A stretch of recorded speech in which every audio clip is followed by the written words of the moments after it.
Coming up next, how do we sell virtual events sponsorship with Catherine Frankson? Catherine Frankson is the Director of Event Marketing at Informa, the global leader in specialized events and event intelligence. After 48 straight quarters selling exhibition space and custom event sponsorships, Catherine launched Informa's sales marketing team, modernizing demand generation. Catherine now leads the event and digital marketing efforts for Informer's content-led events in the architecture, event planning, and food service space. Hello, Catherine. Welcome. Hello. I'm excited to be here. I love the format. I love your shirt. This is very exciting. Well, that works for me. That's fantastic. Thank you very much. How do we sell virtual event sponsorships? Now, we spoke and you mentioned that it involves a brand new framework. Now, can you tell us more about that? I can. It's sort of the $1,000,000 question, right? We all need to be driving revenue. We need to be making more money. And it's obviously been a challenge. We have clients who are risk averse, budgets have been slashed. But the good news is there is a path forward. So I thought the best way to look at this is joining up a 3-step framework, as you mentioned, for sales and marketing that's really intended to get us thinking differently. So this is tactical, actionable, and the whole goal here is selling more revenue specifically in the fourth quarter. So bringing in revenue in the here and now. So let's dive right in. 3 steps, the 3 R's. The first is reposition. We know we're not selling live events, we're selling virtual events, which means that we're competing in the digital marketing category. So who are our new competitors? Facebook, Instagram, Google Ads, YouTube pre-roll. And what's interesting about that is those channels are oversaturated. We're at home because we're at events, but so is everyone else. So there's never been more advertising. And then you layer on the political advertising, and you actually have reps from these channels calling advertisers like myself and saying, pull back your spends. It's really hard to break through the noise. You're going to spend a lot of money trying to get customers' attention, trying to get new customers. So this oversaturation creates an opportunity for us with our virtual events. We have people opting in. We really are creating communities, and we're the only channel right now that can actually bring buyers and sellers together in new and interesting ways. So step 2, retrain. Our sales teams are spending a lot of time doing demos, and they're, talking about the virtual event platforms, virtual event tech day. We love that stuff, but it eats up a lot of time, and they're not going to win big new deals just on those features and benefits. So what they need is marketing-led insights. So marketing and sales need to get really cozy in this environment so that sales teams can go out and make these new arguments for shifting budget from other channels. And a lot of this is we don't want to stay anchored in competing with the live version of our old event. We want to put ourselves in a new category and say, here's what we're doing really well. And sales teams can then go out and say, hey, you're probably running ads, top of the funnel, trying to nurture them. And guess what? Our event actually slashes your sales cycle in half. So linking up sales and marketing even more. And number 3 is repackage. And I think this is really important. This is taking a hard look at what you're pitching in terms of the sponsorship packages themselves. So don't drop and drag your prospectus from live into virtual.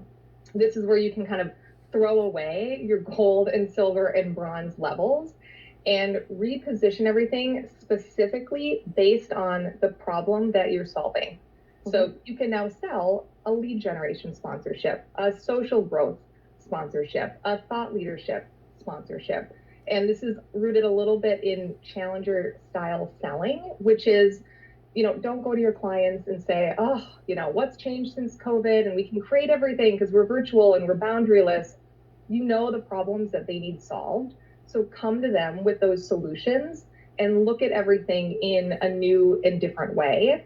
And what I think is especially interesting about this is once you've started to tee up these packages in a new way, it also creates more upsell opportunities. So you've sold a lead generation sponsorship, you can go back and say, hey, something else to consider. Leads can go stagnant, but we've also got a lead nurture program. So it's just time to rethink everything. So looking at things in new ways.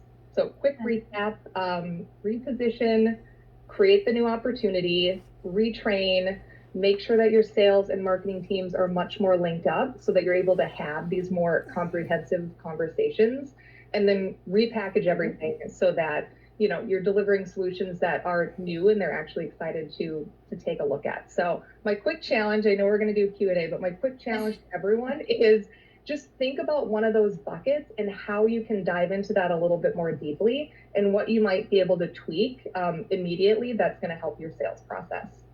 Fantastic. That is a brilliant framework, and hopefully the audience will accept that challenge and work with it. And we do have a question from the audience, which is, how do organizations sell digital sponsorships for virtual events? So it's interesting. I think it's a great question because that's a lot of what the opportunity is. And I think it takes the quintessential, like, take a step back and look at all of your channels.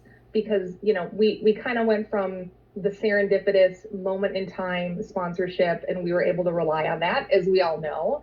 And the selfish benefit has changed for why people are opting into events. So I also think a lot of what we've seen is sales teams having to call on new buyers within the organization. Because when we think of that selfish benefit, a digital marketer, as opposed to someone else on the team, might also have more of an inclination to buy that because they're getting measured on, am I generating enough leads for our sales team? What is our reach? How are we doing in terms of brand exposure? Even though things have softened economically, we all do still have those goals.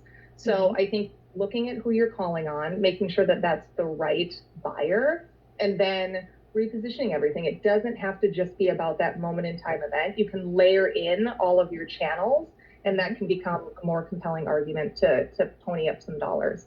Fantastic. And one last question before we go on. You've for a minute. Oh, we've got Julius as well. Hi, Julius. Loved the session. Loved it. It's like that was amazing. Not only Catherine, actually also the three before that. I forgot to give you a little bit of hearts here and likes. Hearts for everyone. So, yeah, I really appreciate that. Actually, I must say, thumbs up, honest thumbs up to that. So really appreciate that, Catherine. We need to move on. I actually wanted to check in with the social media polls here and show a little bit of the interaction happening on the hashtag VETD20. Robert, right, acknowledging Dom Berger, right, using tangible and intangible metrics to value the event industry. Fantastic. What's next? Let's see. Oh, super excited to hear Corbin Ball. He's talking about the explosion of innovation from Brandy. Thank you for sharing, Brandy. Who else? Let's see. Chloe, basic business travel will be forever altered. This is like the quote for Chloe. She fully agrees with Corbin. What's next? We have another one. That it? Oh, that's it. Takeaway number 2 from VTED20. Virtual events offer the opportunity for much larger audience, in some cases 10 times. Thank you, Krista. Keep engaging with us.